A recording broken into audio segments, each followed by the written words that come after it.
Ora, estas duas atividades, investigação e extensão, têm estado a ser destruídas de uma forma incrível.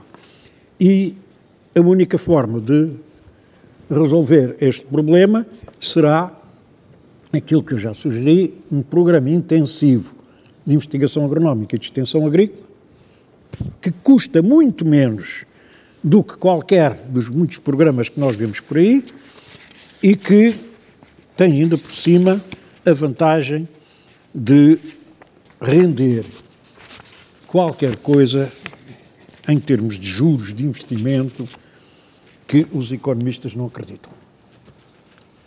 E vou pedir daqui a pouco ao professor Carlos Marques a sua opinião como economista sobre esse aspecto.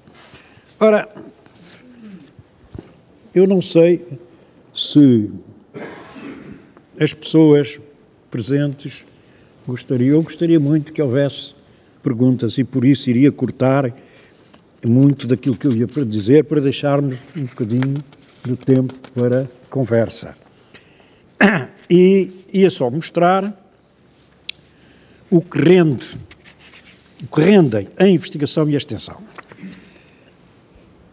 Aqui há tempos, na sessão de encerramento dos 100 anos da Sociedade, que inicialmente se chamou de Ciências Agronómicas de Portugal, e que os senhores cometeram o que eu considerei erro, mudar para a Sociedade de Ciências Agrárias de Portugal, teve como orador principal um ministro da Economia, meu colega e amigo, e que eu considero muito, diga-se de passagem, que, no entanto, eu já ia saber que, sendo menos pior que os outros ministros, não iria fazer o que era preciso. No discurso de encerramento, ele falou daquilo que sabe muito bem e onde é mestre, conhece o Sevinado Pinto, e especialmente das relações com Bruxelas. Aliás, por 2 vezes conversei com ele em Bruxelas, no seu gabinete, sobre o que a União Europeia não estava a fazer, ou estava a fazer muito menos do que tinha feito no início. E, por isso, a agricultura da União Europeia hoje está francamente pior que o que devia estar, e há umas discrepâncias enormes, porque alguns países têm a consciência dessa importância.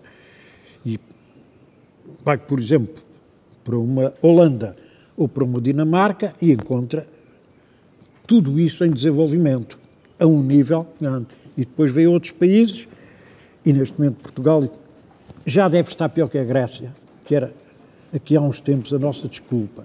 Não sei se alguns daqueles que entraram depois se encontra, provavelmente alguns ainda estarão atrás de nós, mas o que eu estou a ver é que alguns deles estão a recuperar.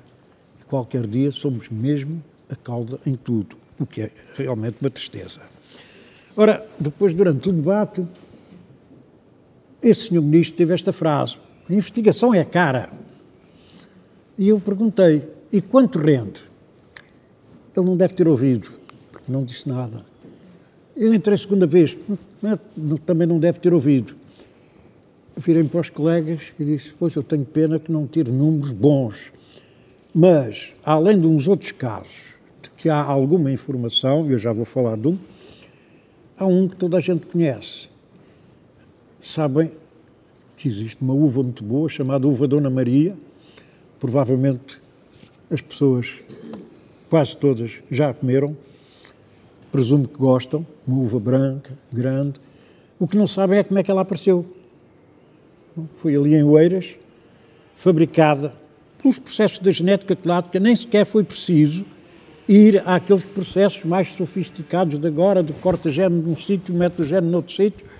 E isso foi pelo processo clássico de cruzar e selecionar, que ainda continua a ser uma ferramenta muito boa e a ser usada, em muitos casos, com êxito, e na segregação de determinados cruzamentos, entre outras variedades também boas, mas nenhuma atingiu a expansão da Dona Maria, o meu colega José Leão Ferreira de Almeida, infelizmente já falecido, fez uma uva a que deu o nome da mãe dele, Dona Maria. E é daí que vem esse nome.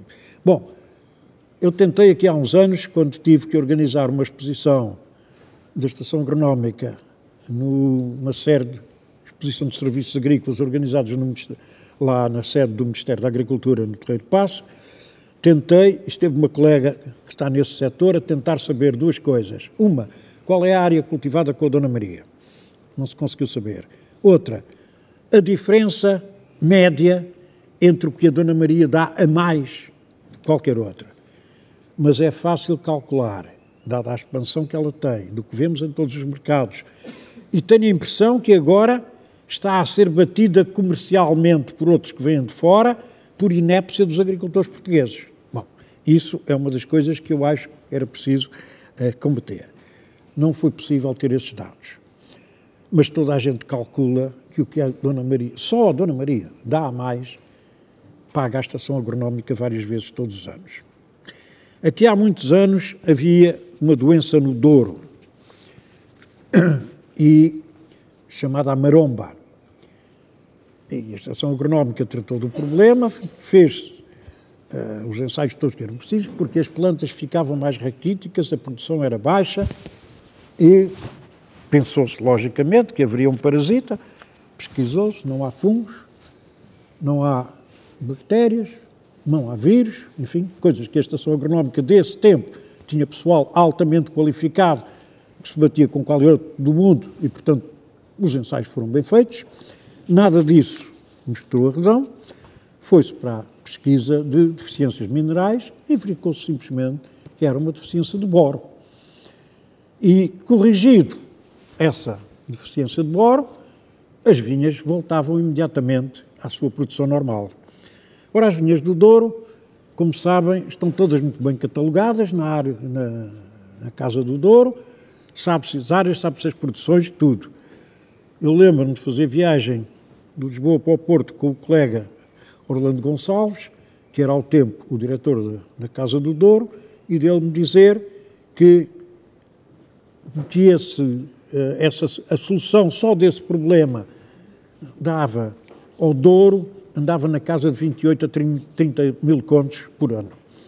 O orçamento da Estação Agronómica nessa altura era de 15 mil contos. Quer dizer, só esse, que continua a dar todos os anos, porque acabou o problema. Hoje deve ser nos milhões de euros. Pagava a Estação Agronómica duas vezes. Há muitos outros casos. Houve em tempos um problema quando houve aí umas pragas de gafanhotos, que felizmente há muitas décadas que não aparecem, mas quando houve uma cá, conseguiu-se imediatamente resolver o problema porque havia entomologistas dentro da Estação Agronómica que trataram do assunto. Ora, isso é... Já agora, voltando ligeiramente atrás, em 1900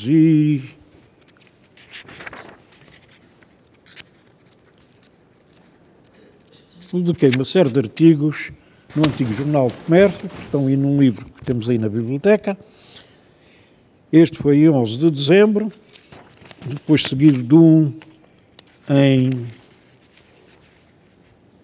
19/20, havia o número para dois dias, entre 1964, como se cura uma agricultura que produz pouco, mau e caro. Portanto, pelo menos desde 1964, eu pela escrita, já antes disso me fartei de falar no assunto, que eu venho a martelar nessa ideia muito simples, comprovada com muitos países do mundo, que são a maneira de curar a agricultura.